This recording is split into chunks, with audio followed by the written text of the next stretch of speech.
help me try and convince people, because they think, especially with rugby, that's a sport's played over 80 minutes, but there's lots of high intensity work in there. Maybe you've done this with OCR competitors as well, or just people that, I mean, obviously strength as well. Like, there are high intensity efforts within these things, but they tend to just feel that they need to be working harder because they're not improving. They're like, how can I improve working, in zone 2, work when I'm barely breathing too heavy, or if I'm able to have a conversation? Am I really getting better conditioned?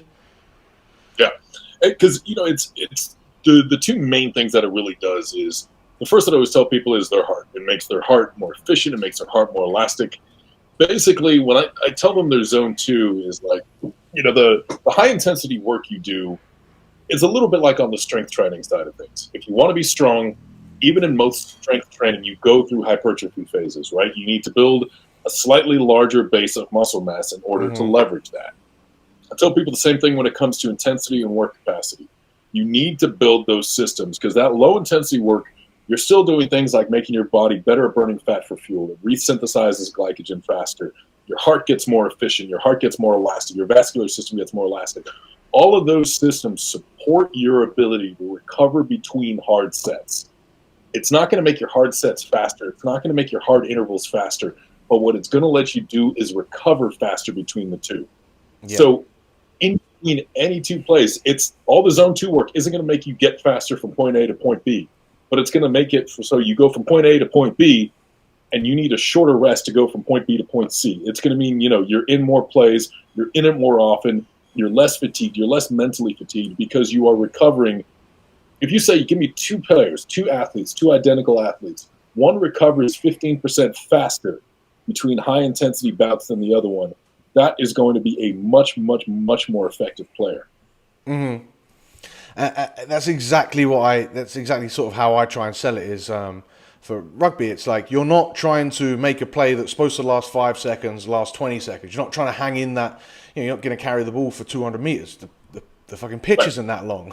So what you're trying to do is do an action and then recover from that action to go back and do another action as fast as possible. How do you do that? Exactly. Yeah. And you do it through aerobic. And that's the other thing, is also a lot of the things that low intensity training is teaching you to do. One of the things we see with athletes often when they start to get fatigued is a lot of things like, your field awareness starts to go down. You start to get tunnel vision. You get fatigued. You're less able to make good decisions. You're less able to make quick decisions. When you recover faster, when your breathing recovers faster, when your heart rate recovers faster, you get out of that sympathetic state a little bit faster. All of a sudden, your decision-making is better. Your eyesight gets better. Your vision, your ability to see what's going on, to analyze your surroundings, all of those things improve as your level of kind of, exertion-induced panic decreases. Mm-hmm. So what you also start to see is, that whole field IQ starts to improve as well as individuals recover faster and become more relaxed and more focused in between individual bouts of effort. All of these things are absolutely crucial. Yeah, so you're just generally operating at a much lower percentage of your maximum, therefore you're able to make better decisions and do all of this stuff better. It's exactly. Like this is good hearing someone that absolutely walks the talk saying this, because this is the same hymn sheet I've been banging on for some years now. And it's really funny because there's so much carryover. Because I played rugby briefly as well, so I definitely know the sport, definitely know the mindset, and there's a lot of carryover. Because, we work with, like I said, a lot of military people going through selections. And a lot of these, you've seen SEAL Buds training and things like that. It's brutal. Mm-hmm. But it's a lot of the same kind of quick, hard effort. And then you get a minimum time to recover. And then they hammer you again, and they hammer you again, and they hammer you again. And that work capacity is what keeps your head in it. It's what keeps you there. It's what keeps you focused. It's what keeps you a productive part of your crew there, rather than the person who's barely catching their breath by the time it's ready to go again. Yeah. And so if people were like, they think that they're doing rugby style strength or this sort of strength where they're just going hard for, 5 to 10 minutes, maybe they're doing a Tabata, which we're not even going to get into because it's not a Tabata. But they're doing different interval workouts where they're under recovered because they want to try and perform tired and they feel like that emulates a game better. Is that a worthy approach still as well?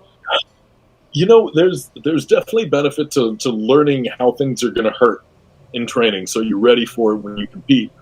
But also, if that's how you're doing it all the time, you're not getting a lot of those benefits. You're not developing at that point. You're developing a different set of skills. You're developing the ability to perform while fatigued, and that's a crucial part of it. But that's not all of it, because at that point, the amount, yes, you're also getting fitter, but the amount of productive work you can do there.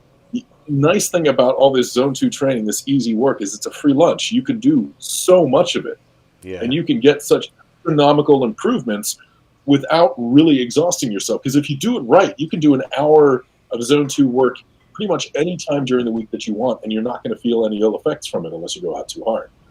So you tell people, this is basically saying you want to be better. You're not just crushing yourself. You're doing something that makes you better that doesn't cost you anything. It doesn't. All it costs you is time. And if you want to be good and you're not willing to spend the time, then what are you doing out here?